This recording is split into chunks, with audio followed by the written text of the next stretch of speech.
Hey everyone, Kyle once again, and welcome back to the next movie review for Halloween month, and another anniversary review, because this is what was released in 1991, the year I was born, so 30 years, and I really enjoyed this movie. I thought it was kind of like a unique setting, more interesting in other ways, and it's one of my favorite films from the late director Wes Craven, and that is of the 30th anniversary of The People Under the Stairs.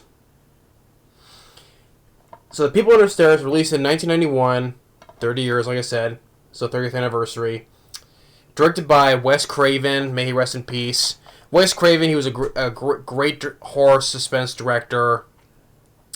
Although I was not a fan of his first two films, the original The Last House on the Left and the original The Hills Have Eyes, but I love this movie. I love Nightmare on Elm Street. I love Shocker. I love The Serpent and the Rainbow. I enjoy the first Scream film. Second film is meh though, but I like the third one. I like Red Eye. I reviewed that last year. Yeah, I like the Red Eye with Rachel McAdams and Cillian Murphy. That was a good thriller. Although I also last year I ranted on My Soul to Take. That film sucked though, sadly. Vampire Brooklyn was not a fan of. Deadly Friend. And what was it called? Deadly Blessing as well. Don't mind those, but sadly though, I didn't care for those endings though. But so that kind of hurt it a bit for both of those. But at the same time, I still think Wes Craven is still a really good horror suspense director. He is. May he rest in peace. But my top three films of his I highly enjoy is this film, Nightmare on Elm Street, and Shocker. And then if I put a top five, then I'll put Serpent and the Rainbow, and then I probably put... Oh, I forgot to mention, he directed the other sequel, Wes Craven's New Nightmare. The seventh one of the Nightmare on Elm Street series, yeah. He also directed that one, though. But then that one's an underrated sequel as well, of the Nightmare on Elm Street series. Wes Craven's New Nightmare. But I love The People Under the Stairs. I think I enjoy the setting of it, and I like the characters. You have a great lead, played by Brandon Adams. Good villains, villains you love to hate. And not Wes Craven did he direct this film, but he also wrote the film, so he did a great job script-wise. The score by Don Peake, I thought it was a pretty good score. I like as well shot cinematography-wise, like especially in the claustrophobic scenes where they're running in between, they're inside the walls. They're running inside in between the walls. Really good camera angles and stuff like that. Good bits of dark humor as well. And Brandon Adams, I thought he did a great job as the lead, which he's a kid, which very few horror films where you have a kid as the lead. And just to point out, though, he's black, though, but in a good way, though. In a good way. Because you don't see too many horror films like that nowadays. So I thought Brandon Adams did a really good job as a lead. Which you don't get many of those type of leads like that nowadays in horror films. And it is a good example of, basically rich versus poor, basically. And you have good villains that you hate, though, so... And Wes Craven did a good job on all those things. And the cast, as for the supporting cast, like Brandon Adams, he did a great job, which the year after this, who starred in The Mighty Ducks. Everett McGill, who was the priest in Stephen King's Silver Bullet, the werewolf as well. He was also in Under Siege 2, the bad guy in Under Siege 2. And of course, also, what also real, and also that, him and also co-star Wendy Robie. They're the two villains in this movie. They were also together in Twin Peaks, which that is why Wes Craven wanted to cast both of them, because they were together in the show Twin Peaks. They both did a really great job as the villains. Villains you really hate. And also you also have Ving Rhames has a supporting role as the character Leroy. He has a pretty fun performance. He has some pretty funny lines. AJ Longer, who plays the character Alice, I thought she did a good job as well. Sean Whalen as the character Roach, I think he did also a good job as well. Which I also remember seeing him. He was also in one of the Storm Chasers in Twister, as a character named Sanders. He was one of the Storm Chasers in Twister. And I also remember he was in the giant snake film Python as well, as one of the deputies. But he did a good job in this film. I felt sorry for the character. He was also a good character for a character who has no tongue, basically. Speak no evil. Which I'll get into that afterwards, though. So overall, the film was really good. And the premise of the film, basically, Brandon Adams plays the character. His real name is Poindexter, but he goes by the nickname Fool. His sister, his family's poor because him and his sister, and top of that, his mother is very sick. You know, she has cancer, but it can be treatable, operated, right? Ving Rhames is plays as a friend of the family's. Leroy, he tells Fool that the landlords, they're just evicting everybody because even Fool's family is being evicted because the landlords, they're evicting everybody so they can tear down these buildings and make condos to get even more richer. It basically, like I said, it's a battle to take on the rich versus poor, basically, in that sense. And Leroy tells him there's a way, he has a map that, of their house, where he can find all these gold coins. So he takes him and another guy by the name of Spencer with them. And it's this big house, this big, not a mansion though, but it's a big house though. And, in Ving Rhames, he says some pretty fun lines, is that, with Fool is not fully want to go with this plan though, and Ving Rhames has some funny lines like, maybe the president's gonna make me secretary of pussy, or when they're attempting to break into this house, like telling Brandon Adams like, well, you're too young to get ass or tool you to, so you're fucked either way. So yeah, he says a lot of funny lines in this movie. He had fun. He had fun in this role. Plus, I enjoyed Ving Rhames as an actor, so I love him in the Dawn of the Dead remake, Pulp Fiction, among many others. His supporting role in the Mission Impossible movies, Con Air. I enjoyed Ving Rhames as an actor, so yes, he was pretty fun in this. So first Fool, he tries to go as well as one of those Boy Scout uniforms. They wouldn't let him in, and then the character Spencer tries to go in as a member of the gas company. They let him in, and he has a kid, and he's been there for quite some time. So I think something has happened to him. So him and Fool and Leroy they break in, and they say how this house is heavily fortified because they have metal doors and they have stores of slides, and they even have a guard dog named Prince. And they have all these locks on these cabinets, and this is a windowsill full of a bunch of dead flies. And Leroy's like, even rich people have rats. So they're looking around, but the landlords, they come back, and they try to get out the front door, but the doorknob is electrified. So Brendan Adams gets shocked, and then the guard dog comes in, attacks Ving Rhames. He's like, oh shit, and Fool gets an idea where he's holding the dog is holding on to Ving Rhames. And Fool takes Leroy's arm, and he gets the idea to electrocute himself while he's holding the Ving Rhames, and is also attached to the dog, so all three of them get shocked to disable the dog. I like that idea. But then when they get separated, sadly, then Ving Rhames, he gets shot and killed, sadly. which is too bad because I like him. But he was a good character in the film. And then basically, for in a weird way, this becomes like because since he's by himself, and he's trying to get out of the house, it is in a way it kind of becomes like an opposite of Home Alone basically, because like he fortifies his house so the burglars don't come in, but in this case even though he has Alice though, but he's basically trying to and Roach though, but he's basically by himself trying to get out though by himself though, but. So he can't get out though. So in a weird way, it comes like a horror opposite of Home Alone, basically. That's how it is. That's what I think.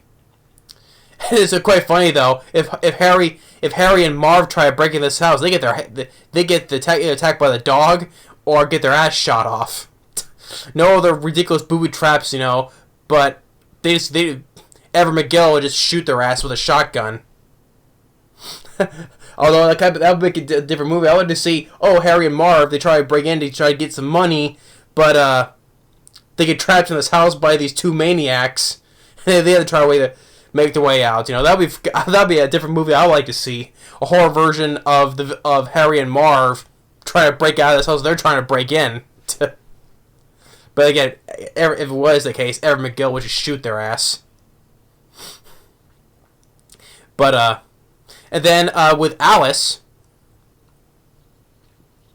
AJ Longer, I feel sorry for her because the whole thing is that what Fool later finds there are people under the stairs, and basically Everett McGill and Wendy Robie,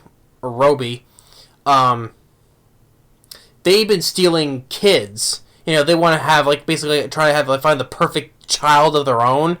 But the thing is, though, if they act bad in a way, like if you speak no evil, you get your tongues cut out, like with Sean Whalen's character, Roach. Or hear no evil, your ears. Or see no evil, it's your eyes. But I didn't see anyone characters with their eyes gouged out or ears cut out, though. But that's the thing, but if they act badly, they get put under there. Underneath, in the cellar, under the stairs, basically. But they get flashlights and they get fed flesh though. And they're all since they never have hardly been outside at all. That's why it's good. You get good makeup effects by Can-B. Like Greg Nicotero, Robert Kurtzman, and others of Can-B.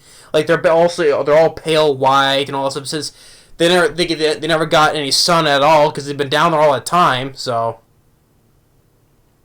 it's pretty good makeup effects. But they end up taking Alice because by the twist, it's an old film, so it's full of twists. But because you find out that Everett McGill and Wendy Robie, I keep saying, let's call Robert for now. Because they keep calling each other mommy and daddy, but the thing is though, they're actually brother and sister. They're just batshit. They're batshit insane, crazy siblings.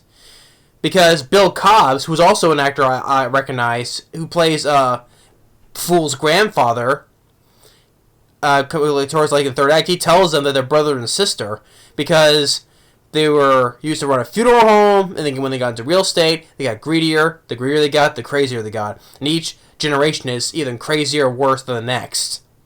That's what Bill Cobbs says. And I like Bill Cobbs as an actor. He's been mostly in supporting roles, though, but if you watch the film, I recognize him. That's Bill Cobbs. From The Bodyguard, Air Bud, among supporting roles in other films as well. But I like Bill Cobbs. That actor deserves more credit, though. Because I was he doesn't get much more screen time or more better roles in films.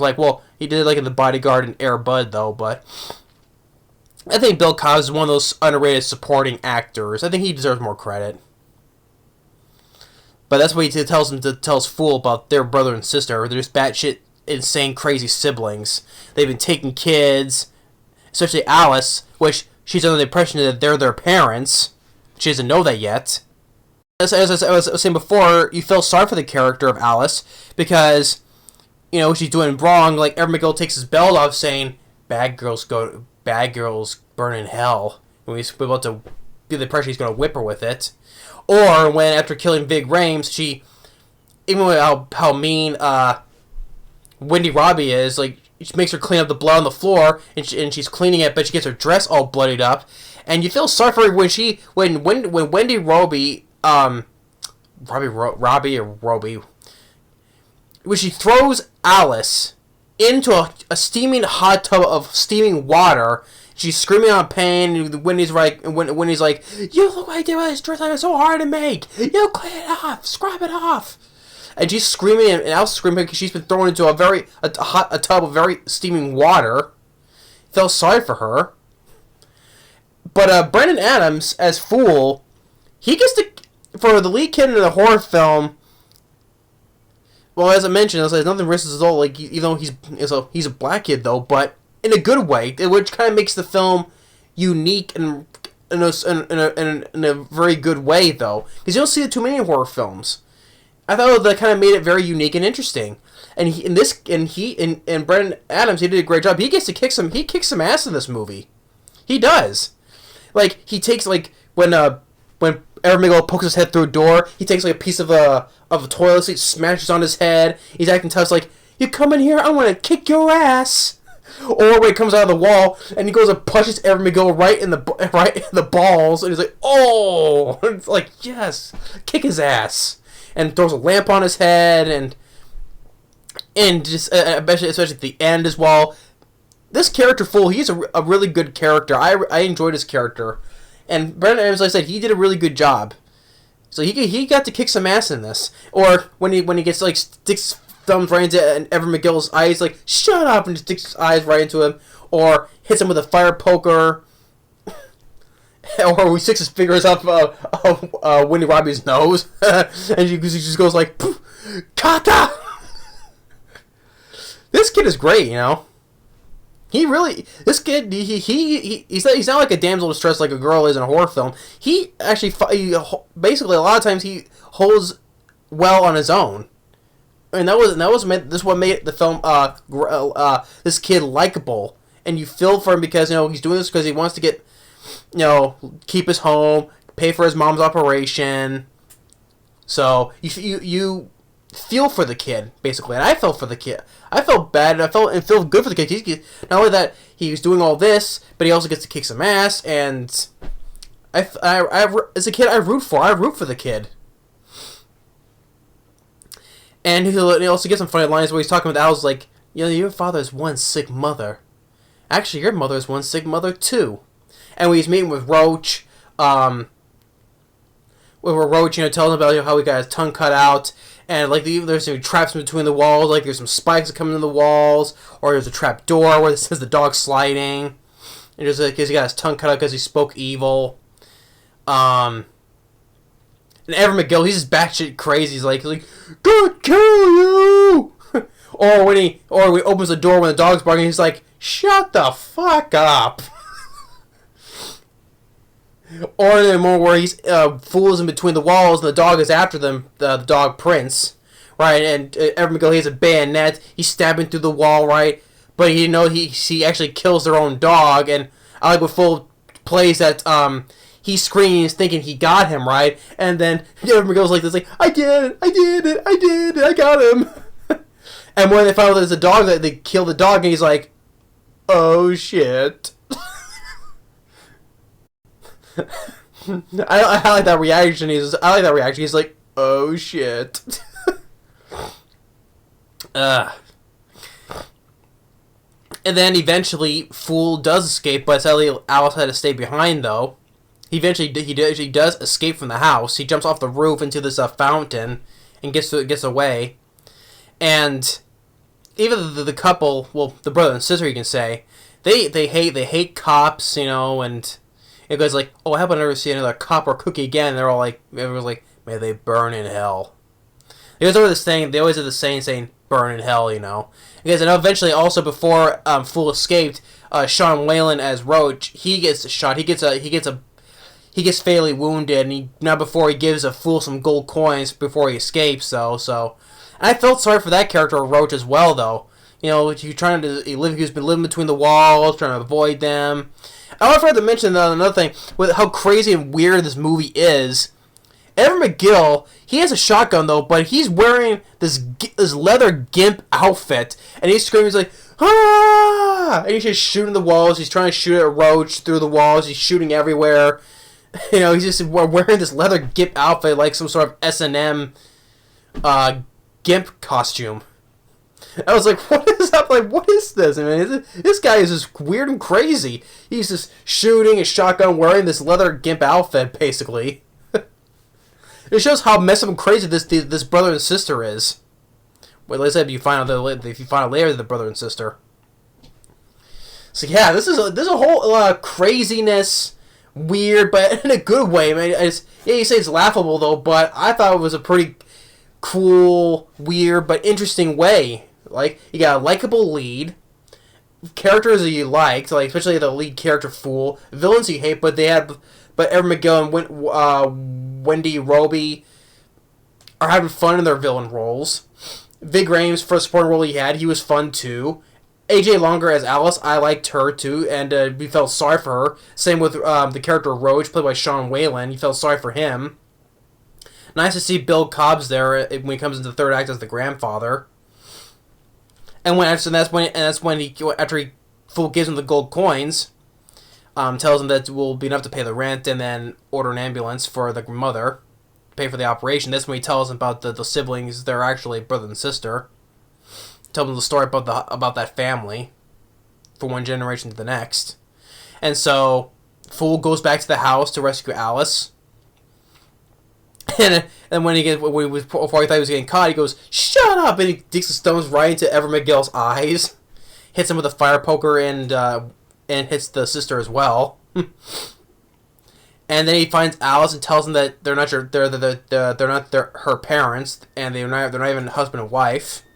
So, and they drops when they're on the chimney, like Fool drops a brick on Everett McGill's head that's sliding down.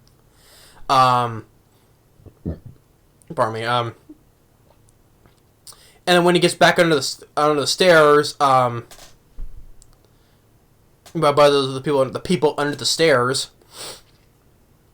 like this one guy, which Fool tells him, once you can get out of here, you can see the outside, the sun, and the women. And the guy's like, eh. And he shows him a back room where the whole back room is filled with all the cash, gold coins, for all the money that these landlords have taken away from communities of the neighborhood. And he's saying, wow, no wonder there's no money in the ghetto. Because this takes place in somewhere in L.A. That's where it takes place in. Somewhere in L.A. I mean, it's a whole, all this money that they've been making themselves rich off of these poor communities. Like I said, it's basically a tale of the rich versus poor. All this cash and gold coins. There's even some dynamite in there. And then when the Fool's sister comes in, and the grandfather too, and he's just even not only do the brother and sister they hate cops though, but even when the sister, when she answers the door, the whole guy's like, all I see are a couple of, she was about to say the M word, because she doesn't like those people either. Even these people, these crazy rich a-holes, they're the racist people as well. They're also that, because they hate cops when they are racist as well, because you can tell that she was about to say the N word. And then you see all the people, the neighboring communities that they've been robbing of. They form a mob outside. And it was also quite funny that I find it pretty weird that Fool's downstairs, even with the people under the stairs, and Everett McGill's down there. Like, you see the sister and the grandfather, Bill Cobbs, they investigate this downstairs, and when Everett McGill starts charging up the stairs, like, all three of them, they slam the door, they shut the door on him as he falls down the stairs. And it's weird though. Ever since that scene, Bill Cobbs just disappears. The grandfather.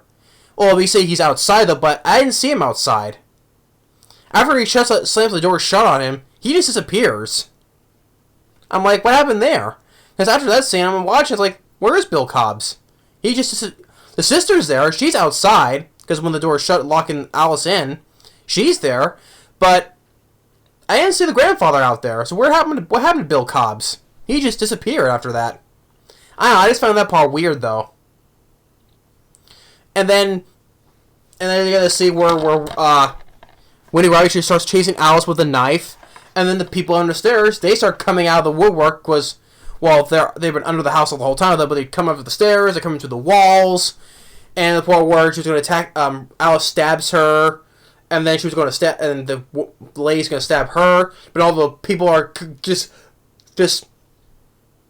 swarming around her. They're coming out from the stove, or out of the cabinets.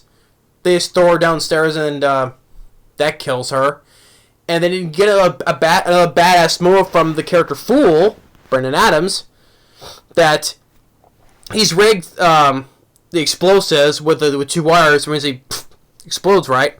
And he's like, well, I don't want to kill you, but I'll do it anyway because I don't like you either. I'm tired of fucking around. So you either put the gun down or kiss your ass goodbye, boy. Like the same thing that Everett McGill told him, right? Then ignites it, explodes. Everett McGill goes flying, falls into this dirty water pit, and then all the money, as the whole house explodes, all the money starts pouring down outside. You know, it's raining money. And now, what you kind of say is now you can say that's given back to the community now. Now, like, all the neighbors, everyone else in the community, they're getting their money's back now. They're all getting the money. And Alice tells the Fool's like, "Are you okay?" And Fool's like, "I feel like $1 million." And then the people on the stairs, they get outside. That one guy, I can see right there, but this one guy right here, he leaves. He's first time you see him, he's outside in God knows how long. So they all leave unnoticed because people are so busy getting the money. It's because it's raining down from the sky now. So yeah, the people I love the people. Wes Craven's people on the stairs. I love the film. I thought it was pretty cool setting and good characters. Little bits of dark humor here and there, and a little funny dialogue as well. Wes Craven did a good job with the film. He did a good job writing and directing this film. And the score by Don Peake, I thought I enjoyed. Brandon Adams, he did a great job as a character Fool. He was a strong kid character. He held on his own. He got to kick some ass. You know, tough little kid. But he's like probably punching him, Everett McGill in the nuts, or him in the head in the toilet seat, blowing his ass away.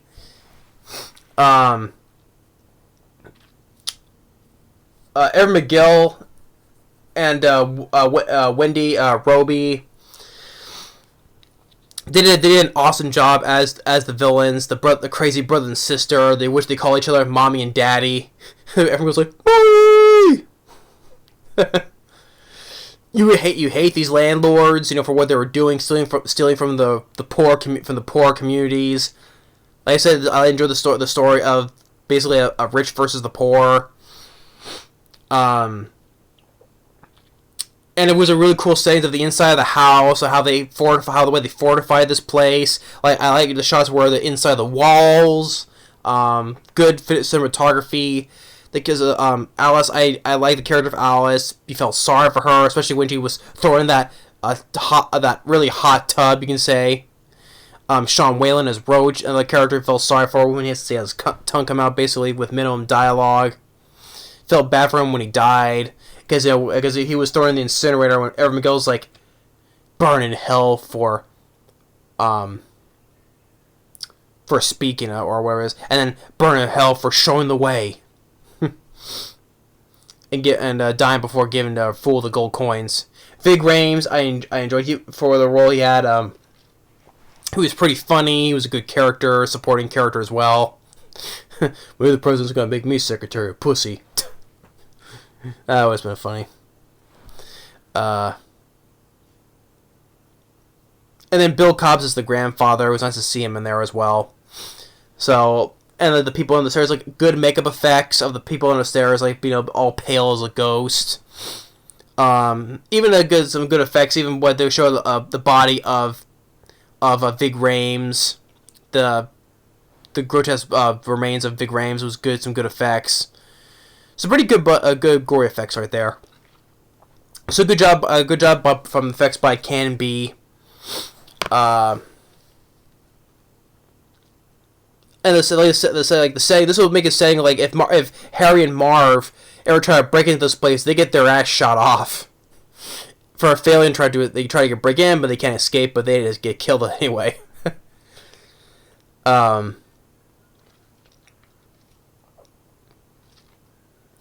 the character Fool, he has some really good lines of dialogue. It's like, I'm tired of fucking around. You put a gun down or kiss your ass goodbye, boy. He did a really great job. So yeah, it was really it's really one of my top 3 favorite films from director Wes Craven. May he rest in peace. Listen, I love Nightmare on Elm Street. I love Shocker. I love this movie. Serpent in the Rainbow. Scream.